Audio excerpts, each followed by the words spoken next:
성경 말씀은 구약성경 여호수아 1장 1절에서 6절까지 말씀입니다. 구약의 말씀 여호수아 1장 1절부터 6절까지의 말씀입니다.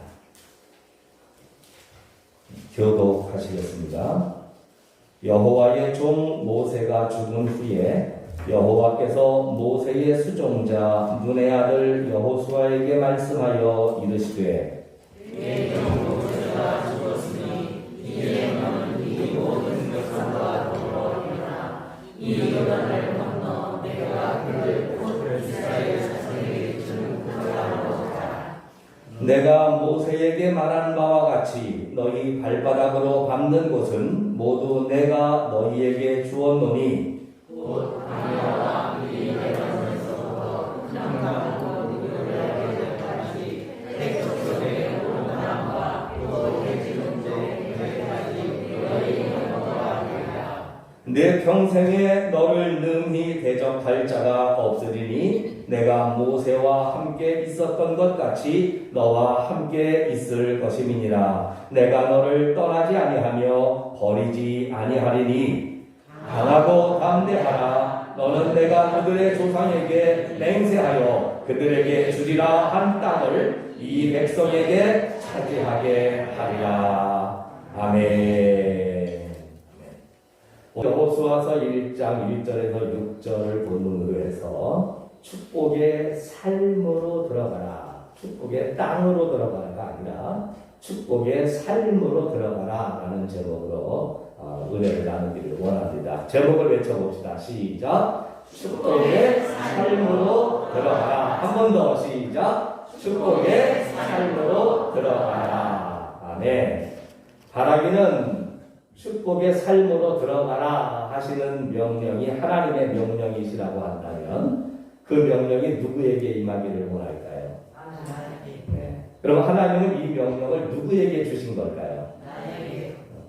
말씀을 들어보지도 않고 이 말씀을, 이 명령을 나에게 하셨다고 하니까 그냥 축도하고 맞춰도 될 것 같은데 자초지종은 알아야 되니까 말씀의 은혜를 좀 나눌 수 있기를 바랍니다. 넌센스 퀴즈는 아니지만 은행에 가시면 제일 먼저 해야 할 일이 있습니다.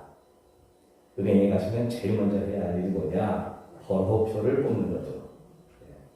번호표를 뽑으면 그 앞에 사람의 숫자가 아무리 많이 남아 있어도 언젠가는 때가 되면 그 번호표의 순서대로 내 차례가 오고 내가 은행에서 처리하고 싶은 볼일을 볼 수 있게 되는 거죠. 저는 하나님의 축복도 이렇게 좀 왔으면 좋겠어요. 세상에서 많은 사람들이 하나님의 축복을 바라기도 하고 또 받은 축복에 대한 감사를 표현하기도 하는데 하나님께 이런 축복 받았습니다. 저런 은혜를 입었습니다. 라고 말씀하시는 분들을 보게 되면 사실은 많은 분들의 마음속에 자기도 모르는 사이에 드는 생각이 있죠. 내 차례는 언제일까? 나는 언제나 하나님의 축복을 마음껏 이만큼 흠뻑 받았습니다라고 그렇게 자랑할 수 있을까? 그 받은 은혜에 감격해서 정말 하나님과 동행하는 삶이 즐겁다고 말할 수 있는 그 날이 어떤 일을 만나도 담대하게 물리치고 이기며 늘 승리하는 삶을 살아가는 그 날이 내게는 언제나 올까? 여러분들도 생각이 다르지 않으실 것 같아요. 번호표를 뽑아가지고 어쩌다 뽑다 보니 저 뒤로 미루기는 했지만 그러나 번호표만 있으면 언제든지 순서는 나에게 돌아올 수 있게 되어 있습니다. 하지만 안타깝게도 하나님은 번호표 순서대로 사람에게 복을 주시지 않습니다. 그런데 그것은 결국 번호표가 없으므로 내 차례가 멀었다거나 아니면 내 차례가 오지 않을 수도 있다라고 하는 불안감만을 우리에게 던져주지는 않아요. 이게 이해가 될지는 모르겠지만 가까운 은행에 교회 일을 처리하러 갔는데 번호표를 미처 뽑기도 전에 창구에 있는 과장님하고 눈이 마주쳤습니다. 그랬더니 과장님이 저한테 눈으로 얘기하더라고요. 목사님, 뽑지 말고 그냥 들어오세요. 그래서 저도 눈치 하면은 뭐 뒤처지지 않는 사람이라 거기에 대고 알았다고. 그러고서는 번호표를 뽑지 않고 다른 볼일이 있는 것처럼 창고 뒤로 들어갔더니 목사님 뭐 처리하러 오셨냐고 이만저만 거 하러 왔다고. 그래서 그것도 빼기라고 번호표를 뽑지 않고 일을 처리한 적도 있어요. 아마 속으로 에이 목사님이 저렇게 편법을 쓰셨어야 되겠나. 근데 그날 사람도 없었어요 사실. 번호표 뽑았어도 바로 내 차례야. 알고 보니까 나를 도와주기 위한 게 아니고요. 번호표 한 장이라도 아끼려고 그랬던 그 과장님의 배려가 아니었을까. 오해를 하지 마시기 바랍니다. 무슨 얘기냐? 번호표가 없다는 얘기는 여러분 지금 이 순간 직후가 여러분에게 축복의 시간이 될 수도 있다는 얘기예요. 할렐루야. 할렐루야. 어느 때 멀리 느껴질 것이 아니라 우리가 하나님의 뜻을 제대로 깨닫고 내 믿음의 삶이 맞춰지기만 하면 바로 이 순간이 내 차례가 될 수 있고 이 순간이 내게 축복의 삶을 만들 수 있는 은혜의 환경으로 바뀔 수 있다라고 합니다.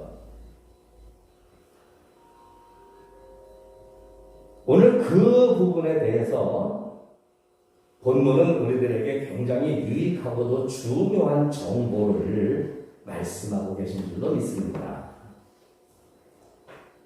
오늘 여호수아 1장은 하나님의 진군 선포 소리와 함께 시작을 합니다. 저는 사실 이 여호수아 1장의 내용을 굉장히 좋아했어요. 정말 지금도 좋아하고 있고요. 그런데 그동안 여호수아 1장을 좋아했던 이유는 뭐냐면 굉장히 남자다워 보이고 이 문맥이 강하고 담대하라 라고 하면서 우리에게 힘과 용기를 주시는 하나님의 굳센 돌보심과 우리의 뒤에 정말 힘이 되어주시는 그 멋진 하나님이 계신 그 느낌이 사실은 여호수아 1장에서 굉장히 강하게 느껴졌고 그래서 좋았어요.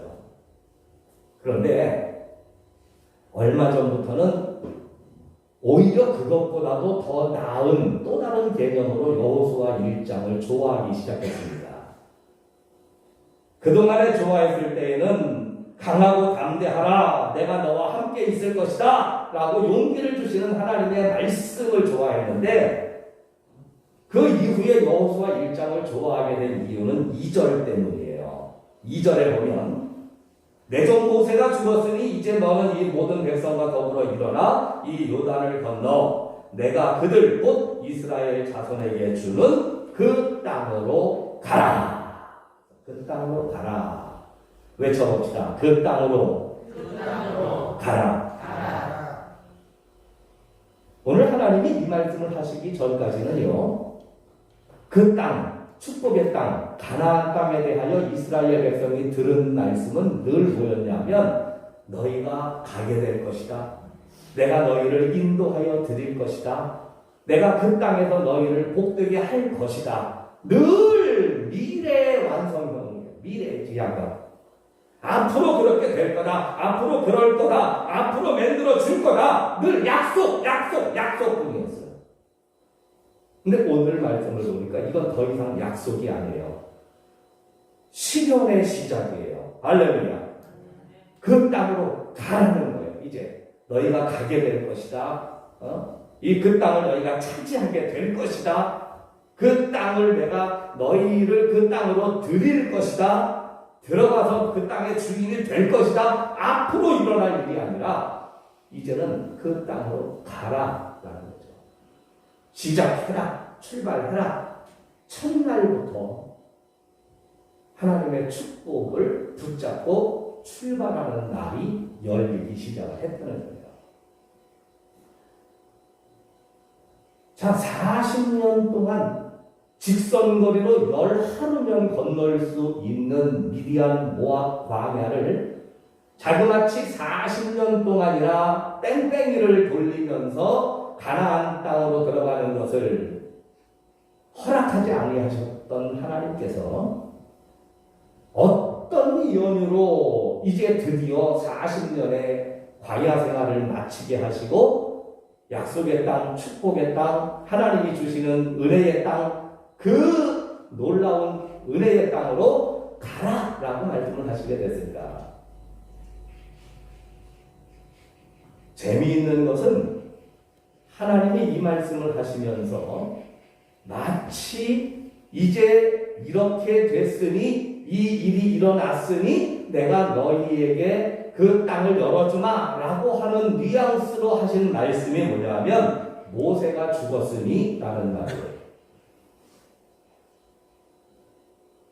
오늘 여호수아 1장 1절과 2절에는 모세가 죽었다는 이야기가 반복적으로 나옵니다. 성경에 똑같은 문맥이 반복적으로 나오는 건 중요하다라고 하는 것을 강조하고 또 강조해도 모자람이 없죠. 하나님이 여호수아를 통해서 이제 그 땅으로 가라라고 말씀하신 까닭도 뭐냐면 모세가 죽은 후에 말씀을 하셨다는 거예요. 모세가 죽은 후에. 그럼 모세가 죽지 않았으면 모세가 죽기 전에는 하나님은 여호수아에게 이런 말씀을 안 하실 거라는 것이 전제가 됩니다. 아니나 다를까 2절에 보면 여호수아에게 구체적으로 말씀하실 때에도 이제 너는 일어나 이 백성을 이끌어 그 땅으로 가라라고 말씀하실 때에 뭐 때문에 그렇게 말씀하시느냐? 내 종 모세가 죽었으니. 모세가 죽었으니. 자, 모세가 죽어야 하나님이 여호수아에게 축복의 땅의 삶을 허락하신다. 모세가 들으면 굉장히 서운할 말씀인 것 같지만 사실은 여기에는 우리가 반드시 거쳐 넘어가야 할 우리들의 영적 단계, 신앙의 단계가 이 안에 내포되어 있다는 사실을 우리는 알아야 돼요. 의미적으로 말씀드린다면 여러분들의 신앙에 여전히 모세가 살아있는 신앙이라고 한다면 죄송합니다만 여러분들에게 있어서 축복의 삶은 약속일 뿐, 그리고 앞으로 바라보기만 하는 먼 훗날의 일일 뿐, 가나안 땅의 축복의 삶은 조금 더 기다리셔야 될 거예요. 그러나 우리의 믿음에서 모세가 죽고 여호수아가 실권을 잡게 되면, 내 믿음에서 모세가 죽고 여호수아가 실권을 잡게 된다면 그 날로부터 하나님은 우리들에게 축복의 삶의 시작을 선포하시고 말씀하실 줄로 믿습니다. 자, 그러면 모세의 죽음이 도대체 무엇고 여호수아가 우리를 이끈다는 것이 도대체 어떤 의미일까? 우리는 먼저 모세가 하나님의 백성을 애굽에서 구출하여 40년 동안 광야에서 성공적으로 이끌었음에도 불구하고 왜 가나안 땅을 목전에 두고 그가 가나안에 들어가지 못하며 느보산에서 죽음을 맞이해야 했을까라고 하는 이야기를 잠깐 생각을 해봐야 됩니다. 신명기서에 보게 되면 모세는 120세의 느보산에서 운명을 달리했다고 하는데 그때까지만 하더라도 모세는 하나님 앞에 매달리고 때를 떴어요. 내 눈도 흐리지 않았고 기력도 쇠하지 않았고 전혀 내가 이 민족을 이끌 수 있는 어떤 힘을 잃어버렸다라고 생각하지 않습니다. 그건 하나님도 인정하셨어요. 모세는 강건했어요. 그러나 그럼에도 불구하고 하나님은 모세를 억지로 은퇴를 시켰다, 억지로 명예퇴직을 시키셨다라고 해도 과언이 아닐 정도예요. 모세가 더 이상 이끌 수 없는 기력이 없거나 더 이상 이끌 수 없는 어떤 여건이 되어진 것 때문이 아니라 하나님이 오히려 누르시고 강제로 떼어내셨다라고 하는 것이 맞습니다. 우리가 성경을 통해서 알고 있는 지식은 모세가 가나안 땅을 들어가지 못하게 된 이유가 무리바의 반석에 생수를 내는 데에서 하나님의 진노를 샀기 때문이라는 걸 알고 계시죠. 이스라엘 백성들이 물이 없어서 모세와 하나님을 원망합니다. 그래 모세가 하나님 앞에 또 부르짖었더니 하나님이 모세에게 반석에서 물을 낼 수 있도록 은혜를 주셨어요. 그런데 우리가 알고 있는 지식은 뭐냐면 하나님은 지팡이를 가지고 반석을 명하여 반석에게 명령을 내려서 이제 물을 내라 했는데 모세가 반석을 지팡이로 2번 때려서 물이 나왔다. 그래서 하나님은 명령을 하라고 했는데 그걸 어기고 반석을 지팡이로 2번이나 때렸기 때문에 하나님이 진노하셔서 왜 내 말씀대로 안 하느냐? 너는 앞으로 가나안 땅을 구경하지도 못할 것이다. 가나안 땅에 들어가지 못할 것이다. 하나님이 모세에게 화를 내시고 징계를 주셨다. 만약에 그게 사실이라면 여러분 우리가 말과 행동과 신앙의 어떤 그 행하는 일을 얼마나 조심해야 될까요? 그죠? 예. 말씀 하나하나까지 그대로 정말 있는 신경을 다 곤두세워서 그 말씀을 지켜야 되고 말이지. 명령한 것과 그 다음에 지팡이로 반석을 때린 것은 무슨 차이가 있을까? 이것 때문에 인생이 완전히 뒤바뀐다면 이것처럼 아슬아슬한 신앙의 삶이 어디가 있겠습니까? 그런데 우리가 그 내용이 민수기 20장에 나오는데요. 민수기 20장에 보면 하나님께서는 사실 모세가 지팡이로 반석을 때렸느냐 안 때렸느냐 명하여 내라 그랬는데 그걸 명하지 않고 반석을 쳤느냐 여기에서 하나님께서 진노하신 게 아니었더라고요.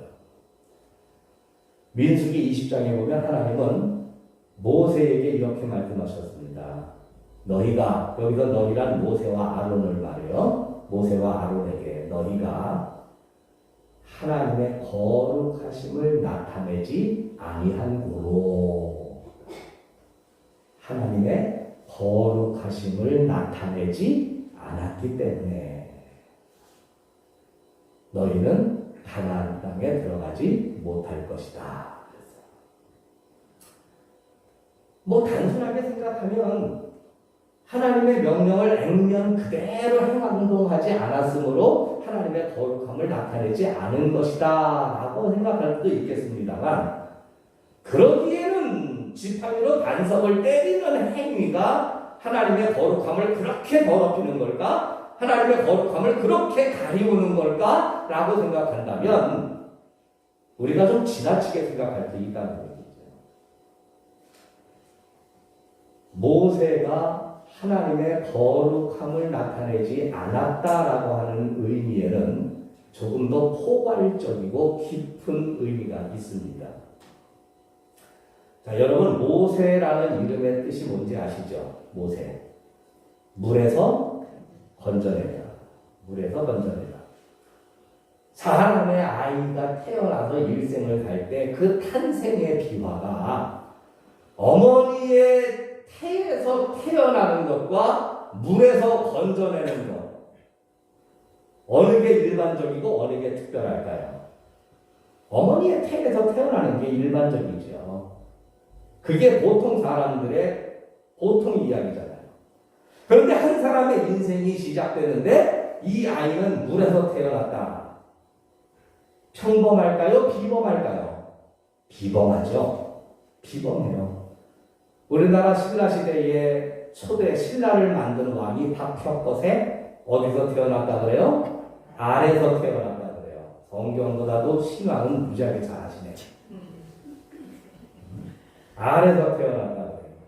평범합니까? 비범합니까? 비범하죠. 비범한 거예요. 모세는 비범한 사람입니다.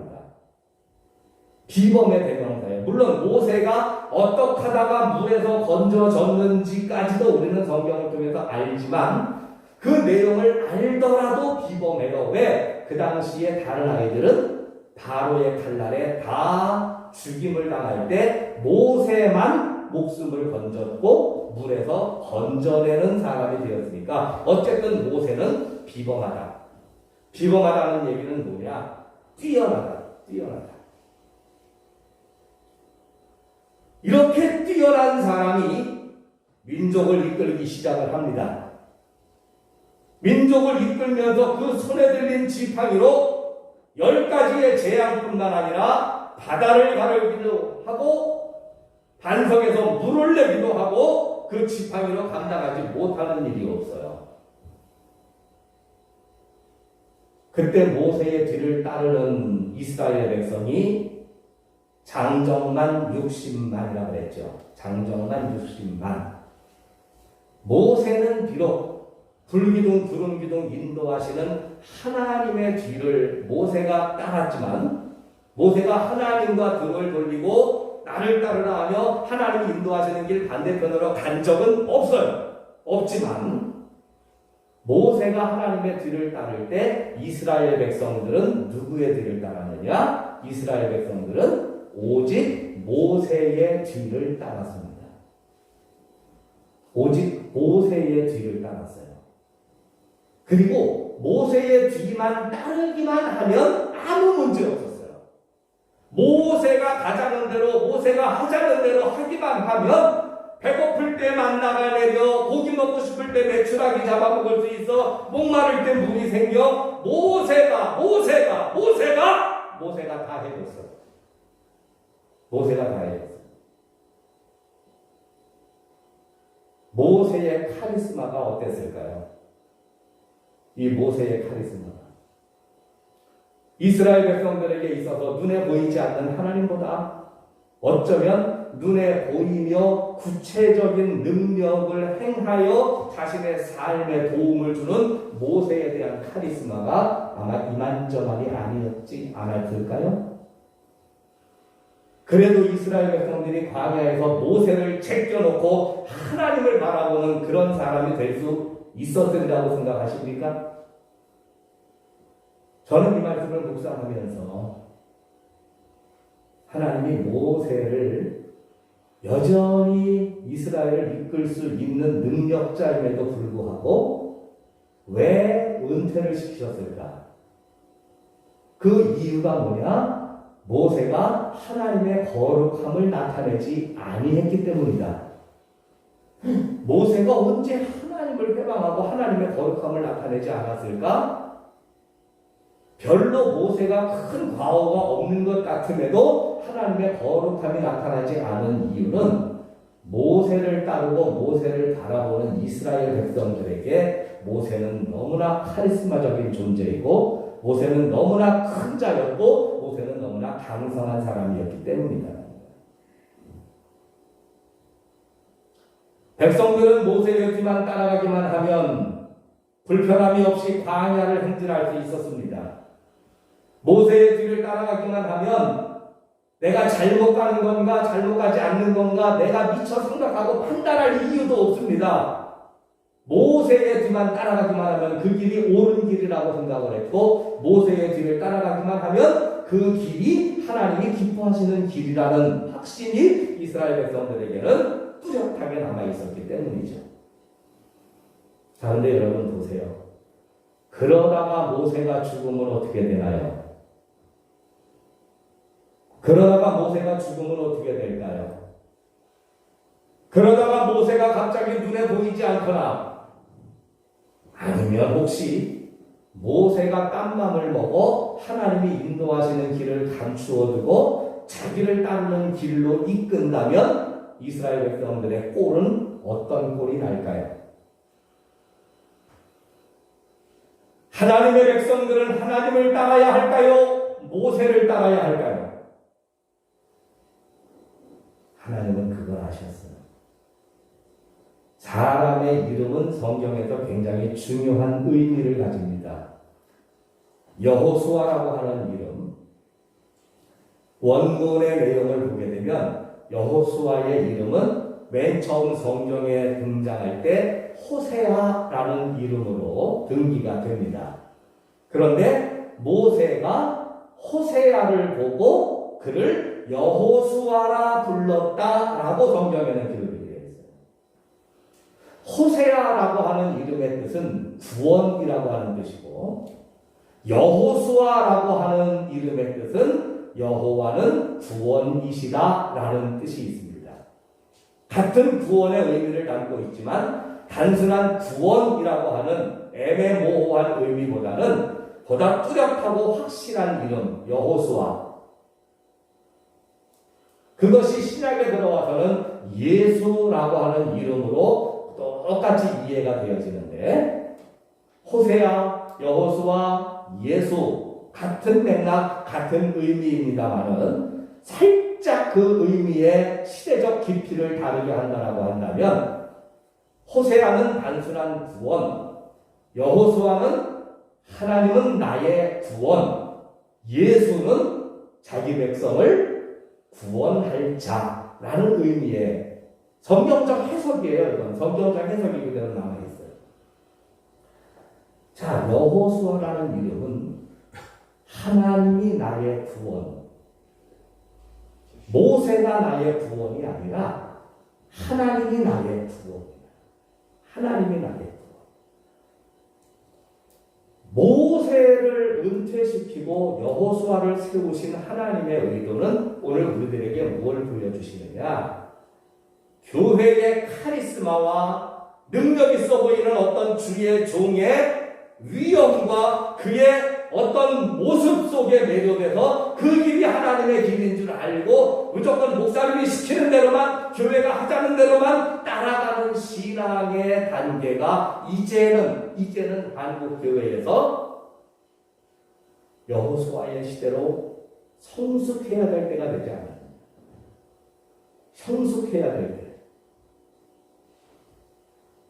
성장, 성숙이라는 단어. 여러분, 믿음은 자라나야 됩니까? 머물러야 됩니까? 자라나야 되겠죠? 왜 믿음이 자라나라 그러나요?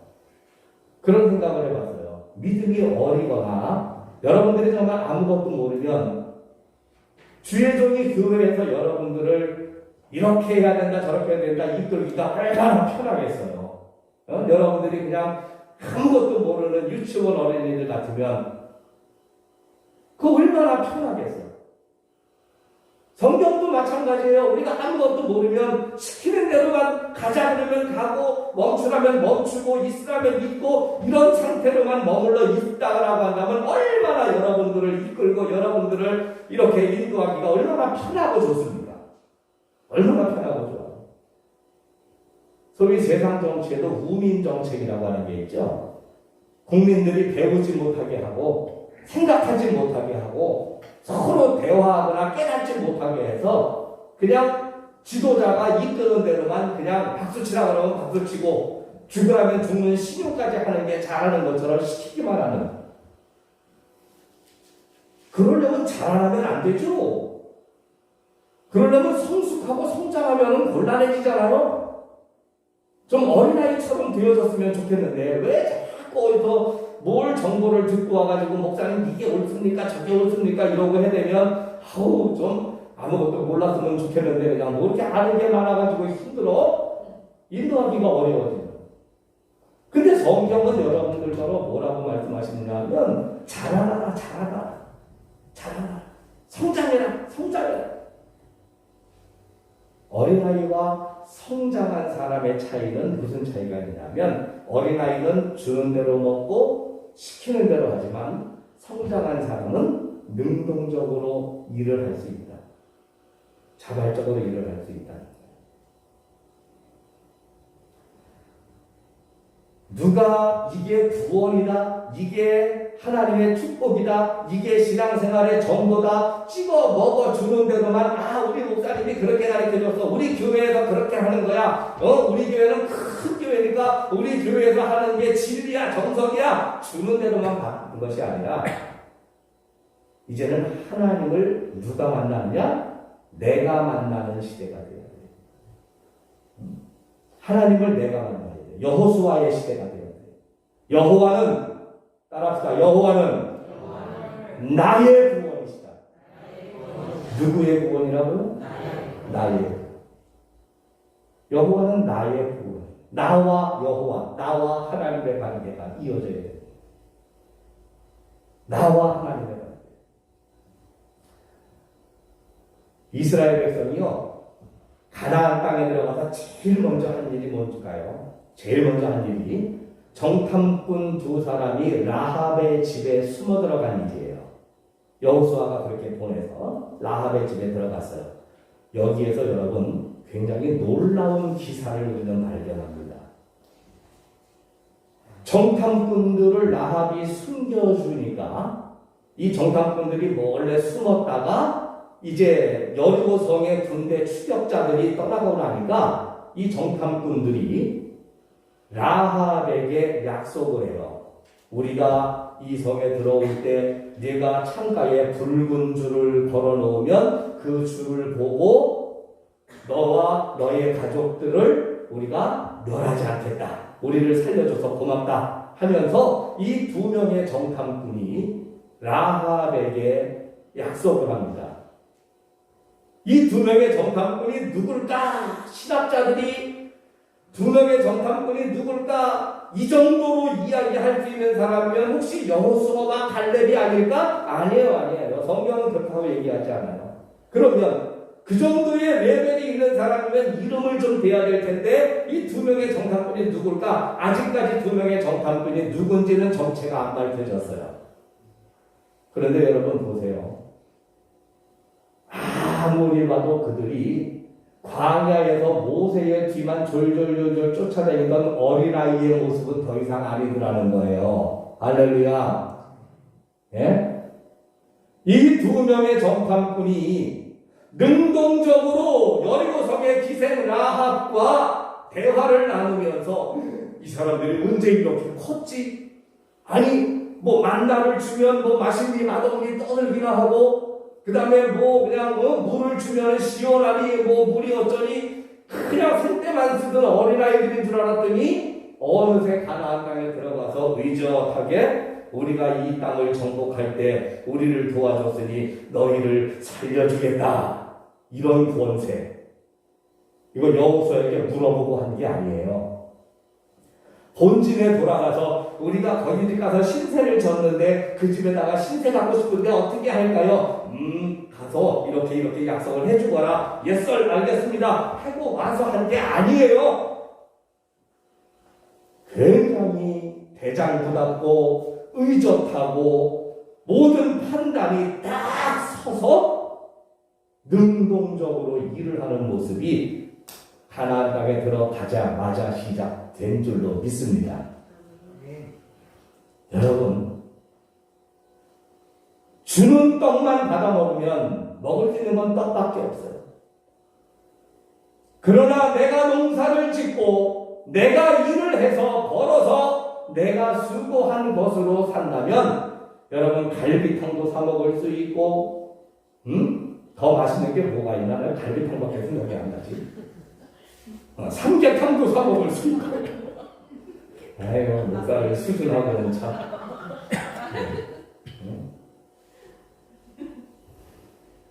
이게 모세와 여호수아의 차이 아닐까요? 모세의 카리스마는 대단했어요. 여러분 70년대, 80년대, 90년대까지 우리 한국 교회의 카리스마 대단했죠? 교회 안에만 앉아 있으면 더더군다나 큰 교회 몇천 명, 몇만 명 모이는 교회의 예배에 앉아 있으면 교회가 하자는 대로만 하면 구원은 따놓은 당상 그 많은 사람들이 모이는 강단에서 멋지게 가운을 입고 설교하시는 목사님, 저 목사님이 하라는 대로만 하면 구원은 따놓은 당상, 이게 그동안 우리 한국교회의 모습 아니었을까요? 물론 그 목사님들이 잘못됐다고 얘기하는 거 아니에요. 저는 모세가 잘못됐다고 얘기하지 않습니다. 그죠? 그 교회들이, 큰 교회들이 그러면 목사님, 큰 교회들은 나 잘못됐다. 지금 그 얘기를 하는 건 아니잖아요. 다만 교회가 크다고 교회를 바라보고 의지하고, 목사님이 위협이 있어 보인다고 목사님만 의지하면서 나아가는 신앙이 아니라, 이제는 우리 각자가 여호수아, 바울의 말대로라고 하면 여러분 서로를 바라보면서 얘기합시다. 바울의 표현대로 내 자신이 작은 예수가 됩시다. 아멘. 바울이 똑같은 얘기 했죠? 우리더러 뭐가 되라 그랬어요? 작은 예수가 되라. 예수가 되라. 예수님의 자비로움과 사랑스러운 윤리적이고 도덕적인 면, 이걸 본받아 예수가 되는 게 아니라 하나님이 나의 구원이시다. 하나님이 나를 사랑하신다는 것. 하나님이 나를 지목하고 계시고 내가 너를 지명하여 불렀나니 너는 내 것이라고 말씀하시는 그 하나님의 은혜를 우리가 마음속 깊은 곳에서부터 깨달을 수 있기를 바랍니다. 여러분, 안타깝지만 모세는 은퇴시킵시다. 이제 여호수아의 신앙이 내 안에 자리 잡아서 여호와는 나의 구원이심을 감사함으로 전진할 수 있는 축복의 삶으로 들어가라는 하나님의 명령이 오늘 이 말씀 속에 임한 우리 모두의 것이 되시기를 주의 이름으로 축복합니다. 기도하시겠습니다.